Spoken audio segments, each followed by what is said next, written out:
have a confession. We've never watched Lost. Now, we're tired of hearing about it, so we're finally watching the hit TV show for the first time. Come along with us to the island. And please stay close by because we're so lost. We need to find that plane. We're also rewatching the classic ABC TV series Lost for the first time, as we said in the theme song. I'm Bill Meeks. I'm Anne-Marie DeSimone. And this, you can't see it, but my phone's over here because we're on Facebook Live, too. We are on Facebook Live, and it's over there. It's over there for me. We decided to do a little bit of preamble for the show. We decided you guys might want to know what it's like when we set up for the show. So if you want to check out that video, go to facebook.com/groups/we're so lost or /universebox or //. We'll probably link to it. / the hatch. We'll probably link to it in the show notes for this week's episode at we'resolost.com too. But we do want to say, we usually record Thursday nights 8:30 or 8:35, as the case may be, p.m. EST at live.universebox.com, and we're usually joined by our chatters, which sometimes it's several, Lucero. and tonight it's just Michael Lucero. Some more people might pop in there as we go on. We can only hope. But thank you, Michael Lucero, for being there. You are the man. You are the man. Okay, so Anne-Marie, before we get started talking about this week's crazy, crazy depressing episode of Lost, oh my God, why don't you go ahead and let people know about our spoiler policy? Spoilers! Don't give me them. I don't want it. Just keep it to yourself. Nuh-uh. Basically, you can hint at things. You can insinuate. Don't give me any specifics. We don't want to know who dies, who gets pseudo-married on the island, who's having babies, what sex those babies are. The internet spoiled me on things. Just by clicking the internet. Who knew that there were spoilers on the internet? There are, even when you're not looking for them. Can you believe it? Which is why I don't need y'all sending me more spoilers or anything like that. So basically, if we make a crazy prediction, which we think is absolutely crazy, and you're giggling to yourself because it happens in the next 2 episodes, continue to giggle to yourself, and you can even go giggle in our chat room or something, but don't be like, y'all got it. Nail on head, you got that one, and we don't want that. Yeah, you can do that after the fact. For an example, you can say, Locke has a special connection to Walmart, but you can't say Locke. Was it really Walmart? But it seemed like Walmart. But you can't say Locke was fired from Walmart by trying to get his fellow employees to unionize. That's a spoiler. That's an absolute spoiler, and we won't have that. And we won't have any. None of that. This is a non-union shop. We're podcasts. We're independent. We're cool. Cool? Yeah. I don't know about that. But Walmart should unionize. Anne-Marie, why don't you go ahead and hit us up with the rhyming episode summary? Locke having hair is a stark revelation. His job at Walmart is beneath his true station. Mommy's appearance sends Locke to his dad. Dad's bank account's good, but his kidney is bad. Is the light in the hatch really so vital? Deus Ex Machina is this episode's title. Deus Ex Machina! That I couldn't find a rhyme to. Well, what rhymes with machina? Not a lot. Probably nothing in English. Yeah. But that's not English, so there that would was be why. one thing that was like some oxide coating for metal or something, but yeah, it wasn't worth trying to stretch it out there. But Anne-Marie, what'd you think overall? Where are the tissues? Why did this one not open? Y'all need some tissues before you watch. Oh, Michael Lucero in the chat room saying he thought it was Toys R Us. I actually got more of like a Costco toy section feel, but anyway, I thought big box place. I thought it was a super 7-Eleven, just like a huge one. Where are the 700 Slurpee machines then? Very true. Very true. I withdraw my point. Okay then. No, it was very sad. I actually didn't realize we got this so soon. I kind of thought we would drag out a little bit more of his backstory, but as always, it makes sense and it works. You have to have the backstory to get the front story, all that. Yeah. What'd you think? Back to front. Back to front. No, but I really liked it. I thought I don't know. I was worried when I was doing my rewatch of it because I was like 3/4 of the way through the episode and I had maybe a page of notes. And I was like, I'm not going to have anything to talk about for this episode. And then the last 15 minutes or so, Sawyer's glasses, all this stuff. So it was really good. But the first thing I wanted to talk about a little bit was the fact that the Locke doesn't really fall that far from the tree. Both literally, when him and Boone are out looking for that plane, and metaphorically, as in his biological parents. I thought it was interesting how both of Locke's biological parents had aspects of his personality. Really? His dad had a manipulative streak. He'll get what he wants, but he understands human nature enough that the transplant has to be Locke's idea. This sounds a lot like the mind games Locke plays with people on the island. He makes people come to a point on their own, but they're still doing what Locke wants them to do. But he kind of manipulates them to getting there. They came up with the idea, so he kind of gets that aspect from his dad, I think. But at least he seems like he's working for good, unlike his dad. But another point, maybe Locke's decision to go walkabout and go on become this big adventurer was because his dad was sort of that kind of guy. I'm sure. And maybe he was just trying to prove to his dad that he made a mistake or something like that. Like, no, I could have been a good son, Dad. I could have been a good son. Yes. Just a thought. I'm staring blankly at your impression thing that you just did there. Oh, well, that was my impression of Terry O'Quinn / John Locke. I think it's Terry O'Quinn, or is it Terry Quinn? I can't remember. Michael in the chat room probably knows. He also says kind of a similar thing with Locke's first episode. The big twist comes at the end. Yes. Oh, yeah, definitely. Very much definitely. so. See, I actually didn't catch on to the whole manipulative streak thing. I have a little bit more about the parents later on, but that makes sense. Yeah. That definitely makes sense that he harbored that. But maybe he even learned a bit of it from his dad from this experience. He learned how to use people to his favor. O'Quinn. Thank you, Michael. But it even started out with him playing Mousetrap or something. So I don't know if that kind of hints towards the manipulative nature that Locke could have. I know. I think it was just predicting the episode. Yeah, maybe. Yeah. But that's one side of Locke's personality. Another side of Locke's personality, I think he gets from his mom. And I mean, even though it's revealed at the end of the episode as partly an act, partly a lie to get some money from his dad or whatever, she seems obsessed with destiny and what's meant to be. And that is something that Locke definitely has a touch of. He has a touch of faith. Although I'd say he loses it a little bit in this episode, but more on that later. But yeah, especially and I mean, you can even see that in young haired Locke in this episode where he's like, it's meant to be to his father right before they go into the surgery after the detective told him it's never meant to be. Even if it seems like it is, it totally isn't. I wonder if the detective was okay. Yeah. Well, we'll talk about that in a few minutes. Okay. But you wanted to talk about, John Locke's gams, right? His human legs. Okay. So, his legs losing feeling was a part of the island's test, right? Like, what was it about them trying to break into the hatch that made the island take away his feeling? Because the island giveth, the island taketh away. I don't, was the island not ready? Is it because it doesn't want John Locke to know the inner workings of the island? Or is it because whoever controls the island needs that working radio from inside the yellow plane? See, told you I brought it up. I just think that was really weird that it's like he's setting everything up. He's been, speaking to the island, and it took away his feeling in his legs, but he didn't immediately crumble. I feel like if I lost feeling in my legs suddenly, I would crumble. Yeah. But it's John Locke, so maybe not. Well, it was like he didn't lose... He lost feeling when Yeah, he lost feeling, but he didn't lose function. So, although I don't know, it would... But they go together, though. Yeah, you'd feel like if he was walking around without being able to feel his legs, he would notice because he couldn't feel himself moving his legs. Right, which is why or the ground under his feet. Which is why he struggled later on and kept falling conveniently onto a rosary, but... So there's that. But I thought it was weird that one instance when the thing... I couldn't even tell you what that thing was called, though. The trebuchet.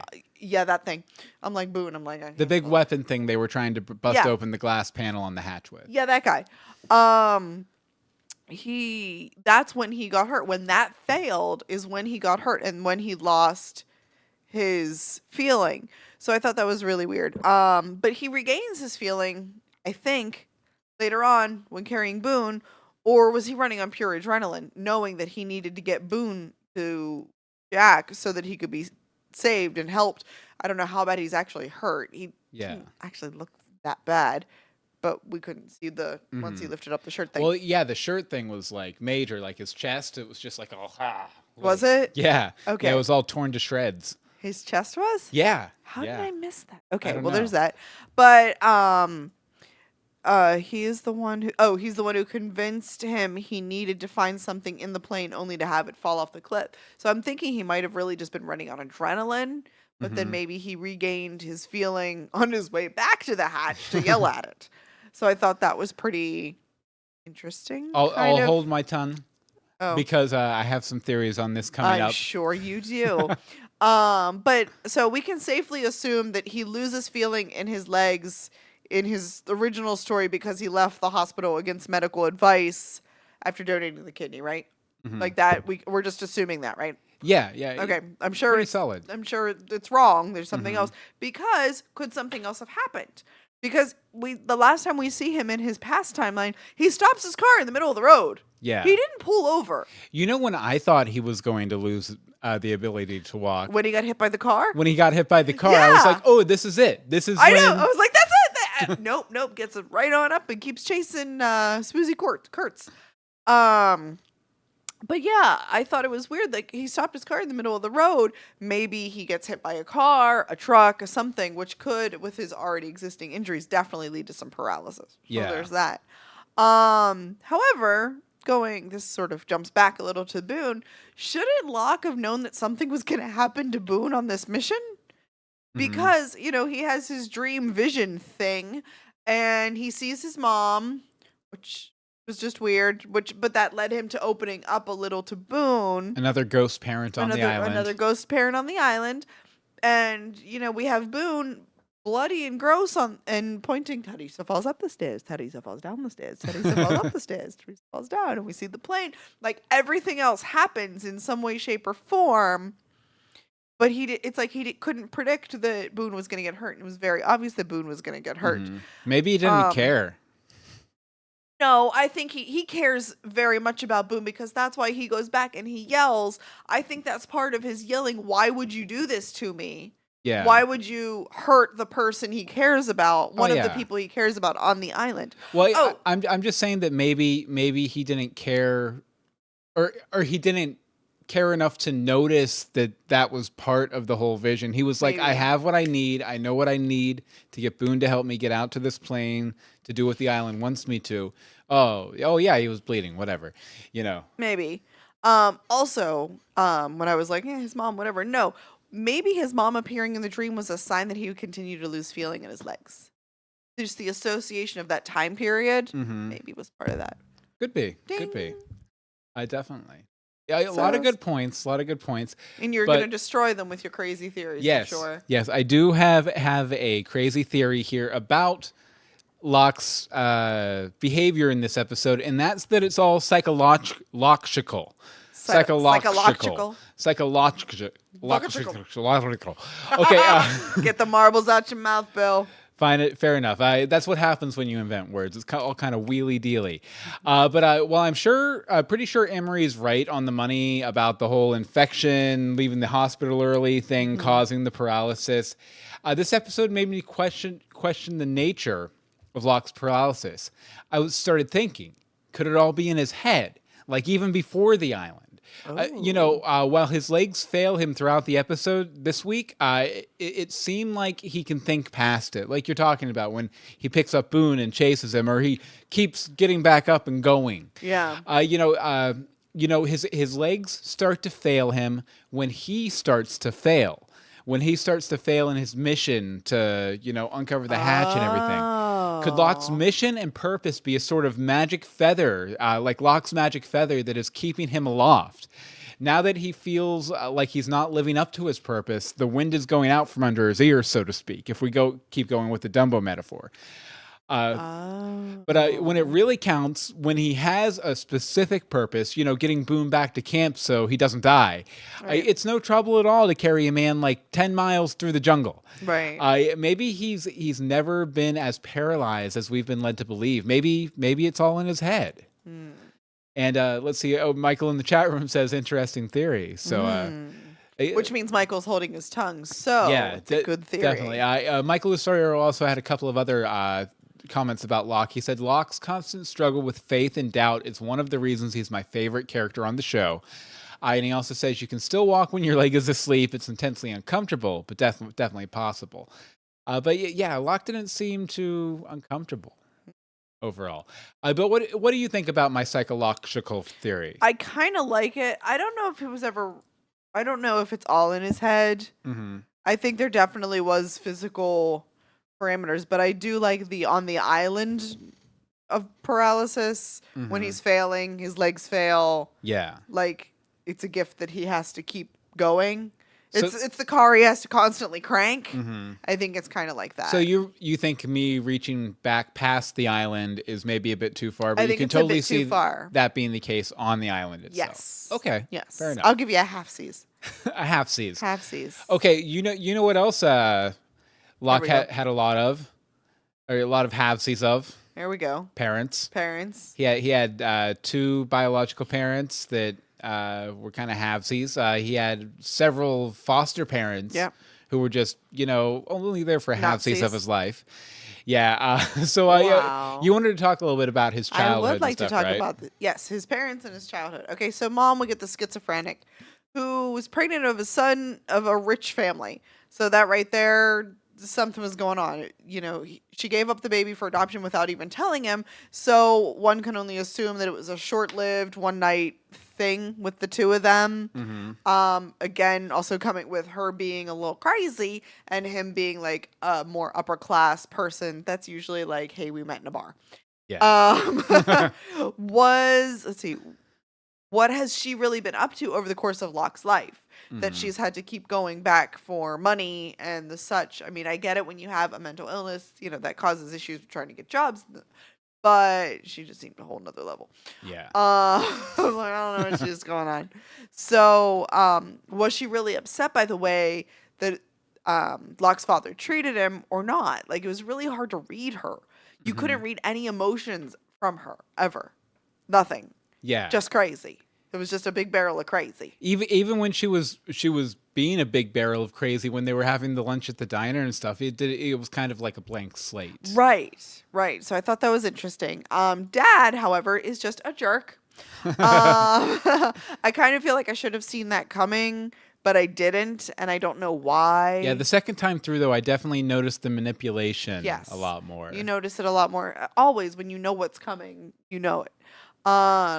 He's obviously been tracking Locke for a while at least, because I mean he knew where he worked and he knew how to approach him.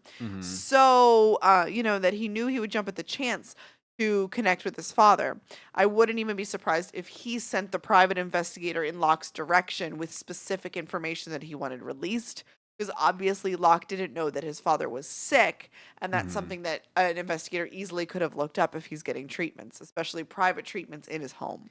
Yeah, and another thing with that is the fact that Locke's dad wanted it to be Locke's idea, the whole thing.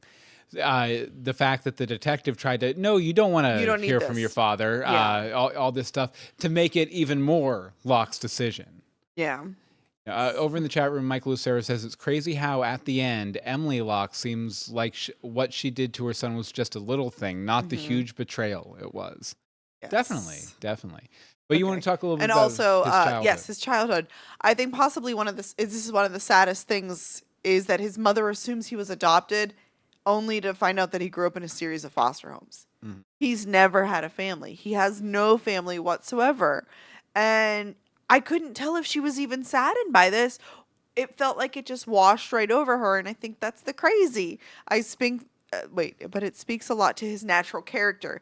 He didn't come from any great genes, obviously, or parental influence because he never was adopted, but he still became a pretty honest and decent person. Yeah. He's always trying to help people, even if he has to take that manipulative route to get there.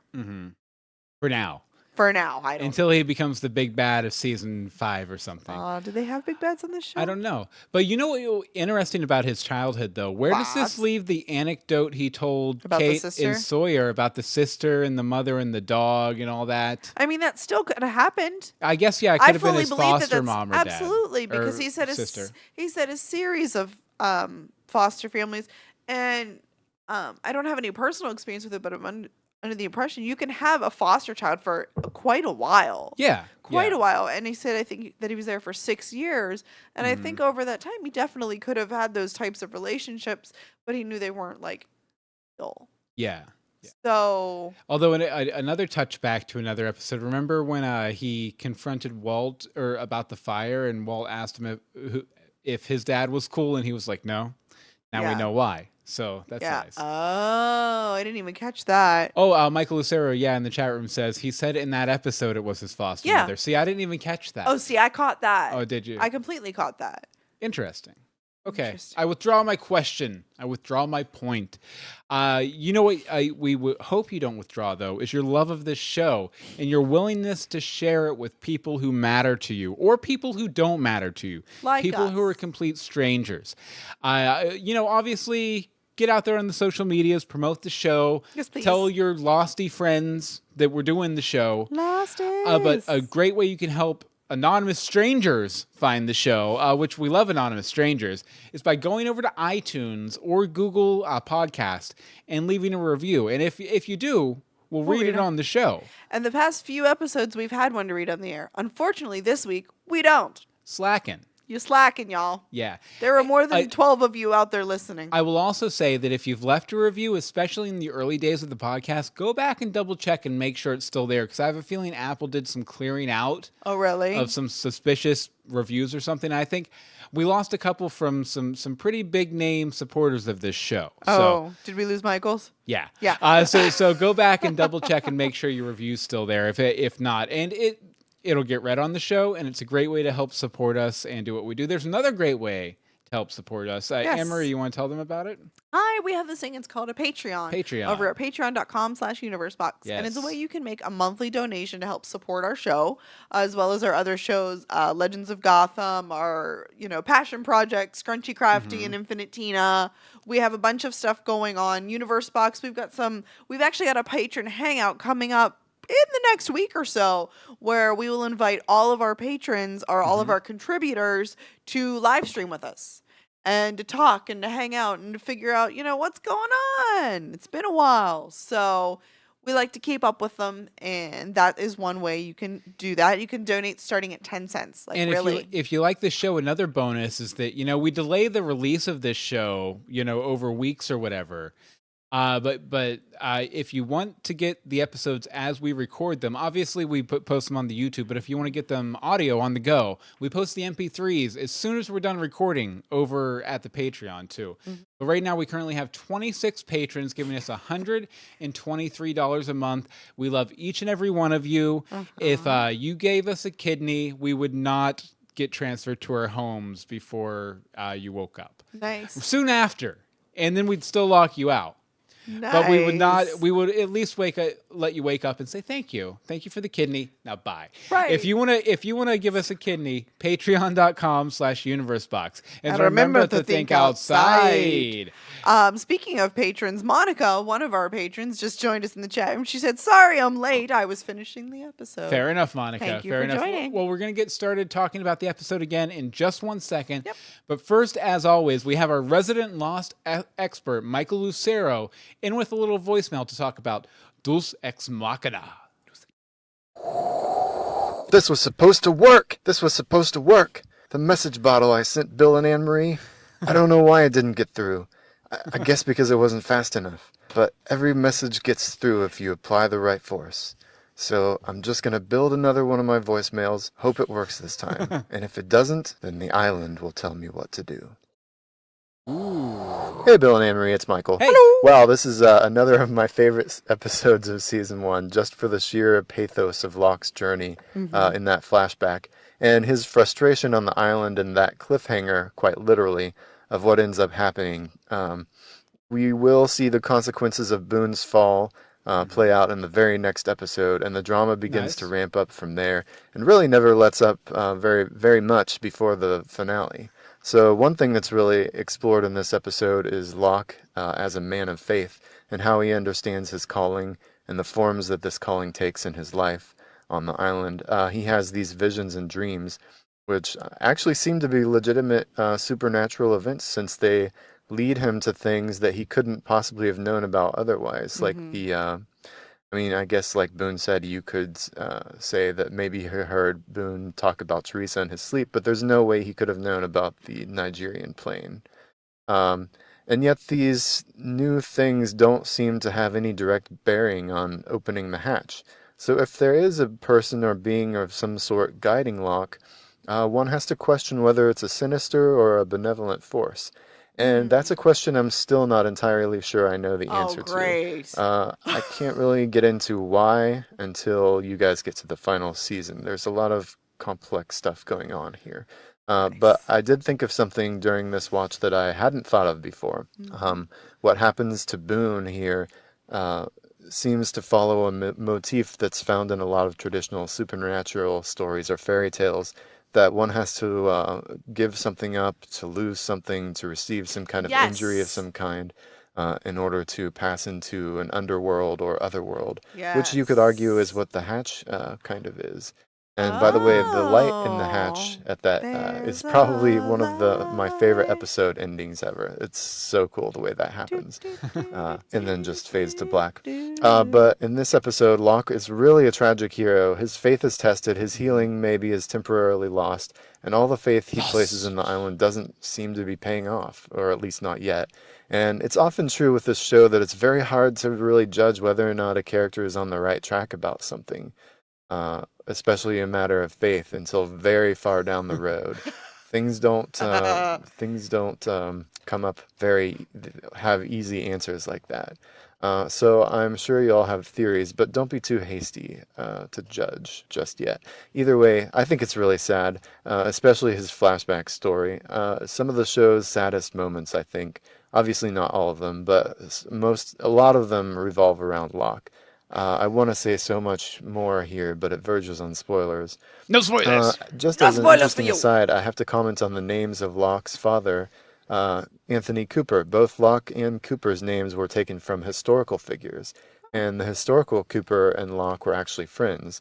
Locke, of course, was the philosopher, and Cooper was an earl who became his benefactor. And interestingly, both men were part of a group called the Lords Proprietors, who founded the colony of Carolina, the capital of which is currently my home. Anyway, So that's why you Oh, know about that's it. why you know all of it. See, and I thought he was named after Mark Cooper from Hanging with Mr. Cooper. back to I love Lost. that show. Other moments I loved here were the subplot of Sawyer needing the glasses and having to rely on the help of first Kate, then Jack and Saeed.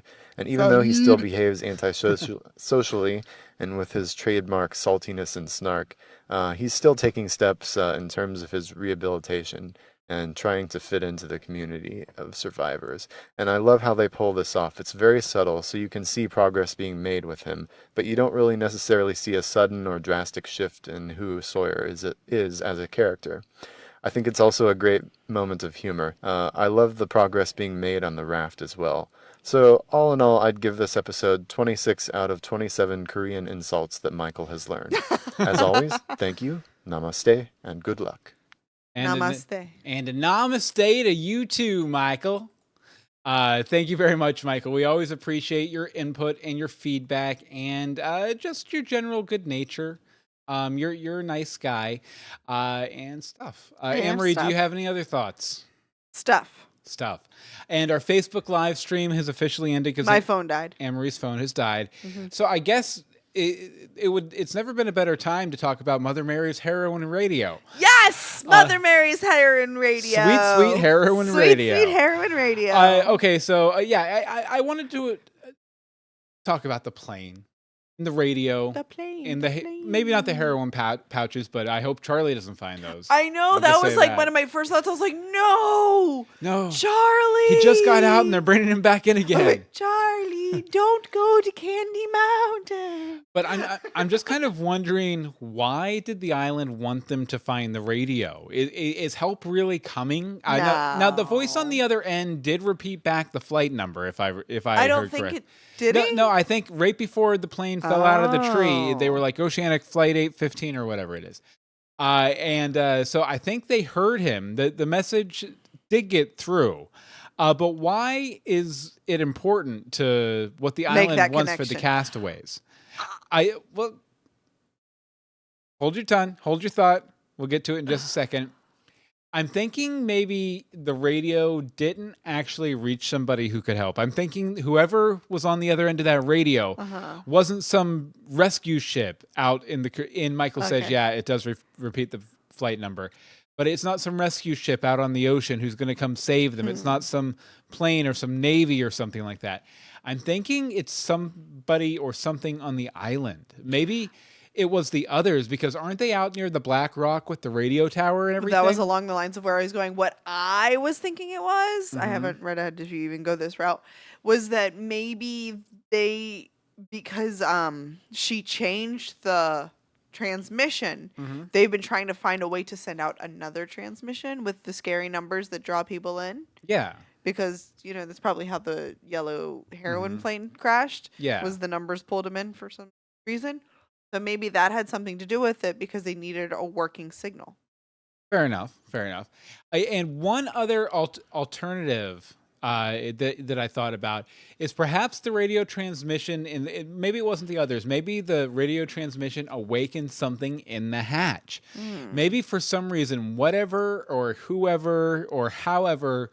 Let's go with that. However the light turned on, and didn't notice the pounding, so maybe it's a deaf guy or something. I don't know. You'd be feeling it. But maybe there's a shortwave down there that picked up this radio signal and turned the light on for some reason. It seems like maybe the light and the transmission are connected. I mean, maybe that's what the episode title refers to, Deus Ex Machina. Maybe there's a god in the machine under the hatch, because there was that buzzing too. I didn't hear the buzzing. So maybe there's some maybe there's something kind of supernatural going on down there, and they picked up the radio submission or transmission. Maybe they picked up the radio transmission and it awoke or something. Kind of makes me think of the movie Cabin in the Woods, when all these evils start awaking because the kids are in the cabin and they all fill the archetypes and everything. Kind of what crossed through my head. Spoilers, actually, if you haven't seen that movie, but it's years old now, so you should be fine. Yeah. No one's doing We're So Cabin in the Woods. No. So, Monica in the chat room says, I thought the voice said there were no survivors of Oceanic 815.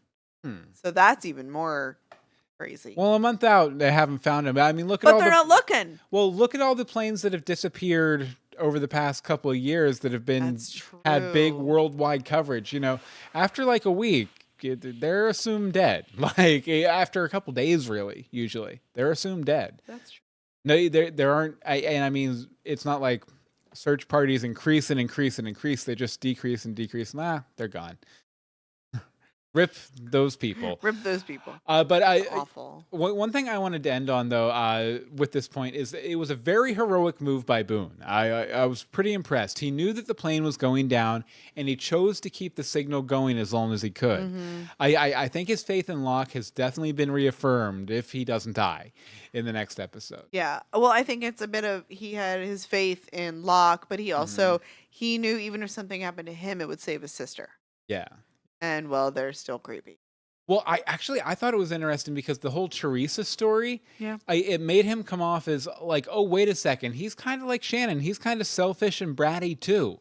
But that's when he was 6. And that changed him. He even makes it very clear that changed him. Yeah, well, I'm just saying that, I thought it was a really interesting contrast right after we hear that story to see him make such a selfless sacrifice, because he knew that falling out of that tree in that plane wasn't going to go well for him. Yeah. But he decided to keep the radio transmission going so maybe everyone else could be saved. And I was impressed by Boone. I will give it that. Yes. I hope he doesn't die. Okay, you wanted to talk a little bit about Sawyer. Sawyer and his headaches. Does this man ever just relax? Like, he stresses me out. I think maybe that's why I don't like the character that much, is it stresses me out to see him on screen because he just can't take a chill pill. Yeah. Over anything, about anything, and interacting with anyone. And it's really frustrating. He has one mode, smart-ass mode. Yes. Just, he's always in smart-ass mode. And after everything that they've all been through over the past month, him and Jack having to work together for various things, Jack and Saeed having to work together. Yes, they had their issues. Dude, you're on an island. No one No one else is coming. I know people are coming.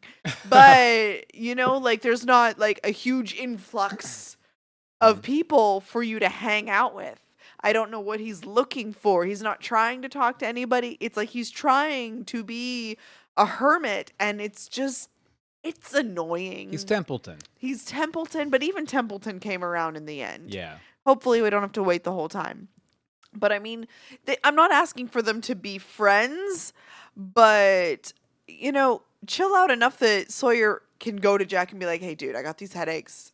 My stash isn't helping. Whatever. Maybe he'll find the heroin.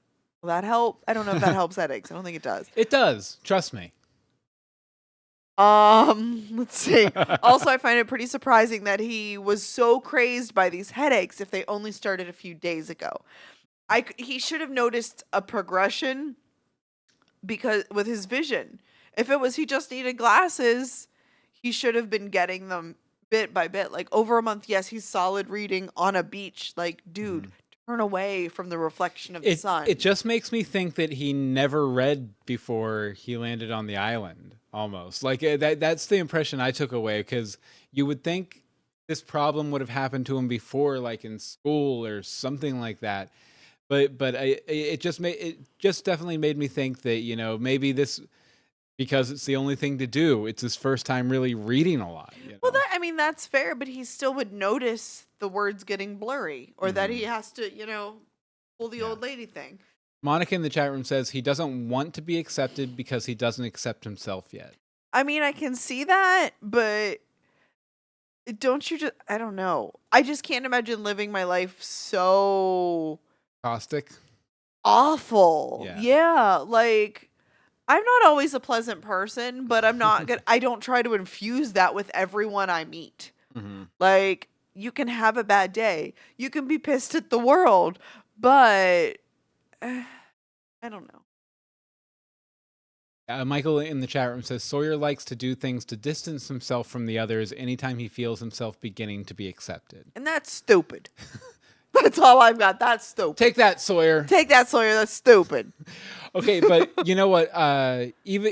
Even though, Sawyer is beginning to be accepted, well, actually, him being accepted in this episode by several characters kind of got me thinking. Really, the gang is really starting to come together here on the island. Outside of the Locke part, we saw a lot of the castaways sort of coming together, forming bonds. Michael and Jin put their differences aside to work on the boat. Jack pushed past Sawyer's whole thing to help him because he knew he needed it, even though Sawyer was not accepting of the help at all. No. Saeed is done torturing Sawyer and is instead taking time out of his day to make him glasses. Custom glasses. Custom mashup glasses. And then even, Kate and I think Charlie and Hurley were standing around kind of making fun of Sawyer's glasses. He looks like Punched Harry Potter. But it's sort of this good-natured, friendly ribbing with a lining of relief that he's okay. Because you can definitely tell there's a bit of, we're joking about this because we were worried about this. We thought maybe he did have a tumor or something. Exactly. What if he did have a tumor? There's nothing. Yeah, there you can't do open brain surgery on a beach. You can't do anything. You'll get sand in there. And I mean, he already has sandy hair. You don't want him to have a sandy brain too. Wow. And Monica says Jack just wants to be in Kate's pants. Fair enough. But he's not okay. You want to go with that route? He's not even trying. Nobody's trying. Yeah. Nope. The only people that are trying to get in anybody's pants is Saeed and Shannon. But overall, though, it was just nice to have an episode where there wasn't a lot of infighting, a lot of blaming each other, or people being fearful for their lives. They're starting to function really solidly as a group. And a lot of all the actions all the characters take are to serve the group. And I hope this trend continues, because I'd assume before the end of the season, we're going to get some people outside of the group causing some mischief again. Ooh, mischief. Yeah, but I just like the sort of a theme of unity that started showing itself in this episode, more so than in others. Okay. So last but certainly not least, the tale of Michael Jin. No, last and least. No, I'm kidding. Go ahead. Tale of Michael Jin in the boat. I know that they were only on screen for a very brief scene, but I thought it was pretty I don't know. I thought it was pretty interesting the way that they don't like each other, but they're still learning from each other and they're working at a ridiculously fast pace. I think their goal is let's build this thing, let's get off this island, and let's get the heck away from each other. I Yeah. really think that's where they're at. So are we gonna get this in the water before the finale? Like that's when is this going in the water? I want to see that blank show because they're not getting off the island. Well, if Gilligan's Island has taught me anything, it'll go in the water, it'll get out almost to the edge of the lagoon, and then it'll sink, and Gilligan will run back at hyperspeed back across the water to the island. Just like this. So, or Michael, rather. Sorry. Yeah. Is Michael Gilligan? No. I'm going to say Michael's Gilligan. Okay.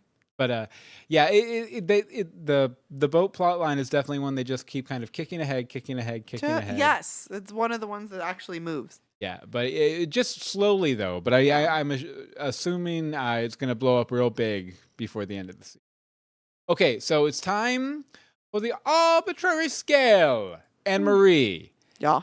out of 17 shattered trebuchets, how many shattered trebuchets do you give it? And by the way, Michael Lucero in the chat room says that Michael is skipper. Makes sense. Okay. So does that make Jen Gilligan? Yeah. So bad. We'll assume yes. But I actually really would think it was Curly. Okay, 17 Sorry, shattered 17, trebuchets. 16. 16? Why? Because it was amazing. Mhm. There's always room for improvement, though. Yeah, Michael in the chat room gives it 16 shattered trebuchets and 2 fragments stuck in Locke's leg. Very What good. are you giving it? And as for me, I am going to give it 1 shattered trebuchet plus 16 shattered trebuchets. I thought it was a really good episode. I really loved it overall. Really good episode. Really kind of like emotionally hit me hard. I really enjoyed it. And it was a nice... It was a nice follow up to last week's episode, which might have been my favorite episode of the season so far. Okay. And this one, maybe I didn't like quite as much as the Hurley origin story, but I really, really liked it. And I thought it added a lot to Locke's character. And, you know, he had hair at some point, which was just amazing. Of course he had hair at some point. Everyone has hair at some point. I guess. Not Yes. everybody. Yeah. There's no bald baby that turns into a bald kid who turns into a bald adult. Like, that doesn't happen. Charlie Brown. Boom. Knowledged. He Okay. had 3 hairs. Okay, we want to thank you guys for joining us. As always, we'd love to hear from you, your thoughts on our theories. If you're watching, blind like we are, your theories about episodes coming up. And you can send those over to We're So Lost Podcast at gmail.com. The Facebook is facebook.com/We're So Lost.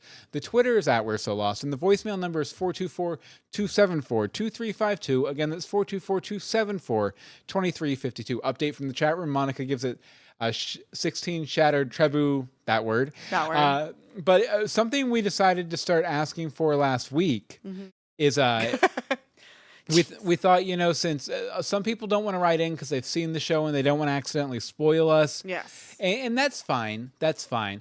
But what you can do is you can just let us know what your favorite episode of the show is without giving anything away about it. So be like season 3, episode 5 was really great because it was a really good, Locke episode. That's about as far as you can go with it. Probably, yeah. And we got our first one moments after ending last week's podcast from Michael Lucero. And he says, "Hey, y'all, you asked for one of our favorite Lost episodes and a non-spoilers explanation of why." Exactly. It's also absolutely impossible for me to narrow it down to one, so I'll give my top 5 in episodic order. Odor. An episodic odor. Okay, he says the 23rd Psalm. It's the first flashback for his 3rd favorite character who doesn't appear until season 2. As well as a really great view of one of the show's biggest mysteries.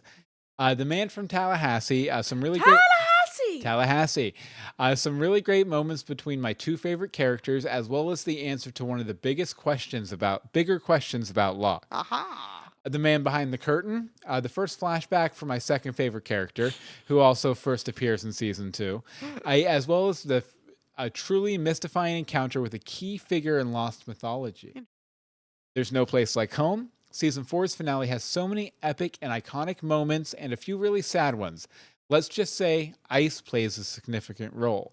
Ice. Is that the episode where they bring Elsa on for 8 or 9 episodes? and it becomes a Frozen show.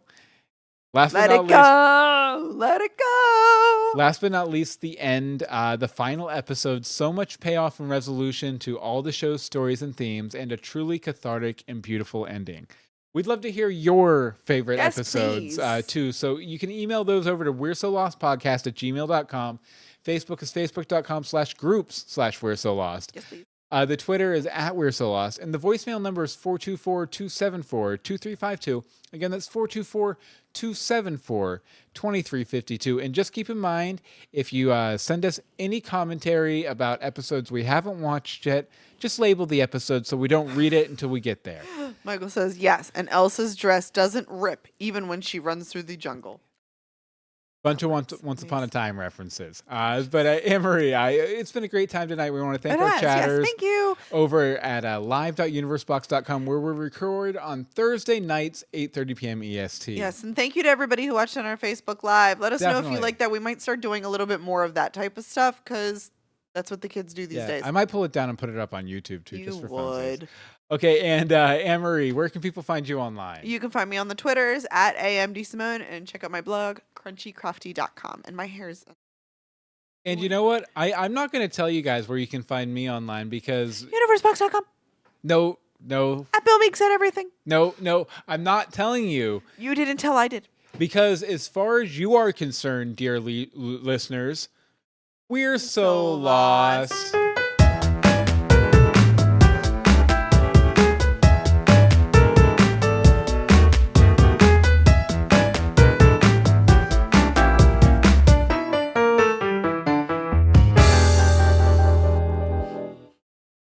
Boom. Episode it. Shakalaka. I liked it. Oh, that went well. That was good. Good time. Definitely. Okay, we have a few Episode things. episode title ideas here. Ideas. Let me throw these in. By the way, chat room, you are meant to vote on these. I'll put them in the chat room too.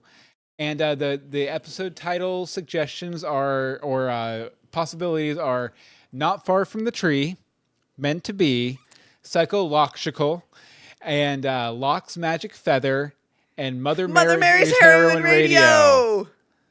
I love that one. So we have one for Mother Mary's Heroin Radio. I love the crazy ones like that because that will bring back up just like sweet heroin. Yeah, and Michael Lucero likes PsychoLockgical. I'm kind of not surprised at that. And so we have a complete and total tie. So time to go to the random number generator. Okay. Do it like 1 through 20. Evens is one thing, odds is another. Because, 1 and 2 is kind of... That's fair. Random.org. All right. I've heard this isn't truly random, but who cares? Okay. It's random enough for what we're doing. Okay, so 1 is psychological. Or even or odds. Evens. The odds are psychological. Odds are Mother Mary's Heroin Radio. Okay, here we go. I'm hitting generate. And we got 11. So PsychoLockgical it is. And I will have to find another reason to have Mother Mary's Heroin Radio. I'll have to adjust the spelling of that too before I post it officially. Probably. Just to make it sound a little better. Yeah. But we want to thank you guys again so much for joining us. And keep an eye out on Twitters and stuff. We may be doing a Patreon hangout on Saturday or Monday. It just depends on what life throws at us. Yeah. So we want to thank you guys again. Thank you. Thanks. Bye. Bye. We love you. Mwah.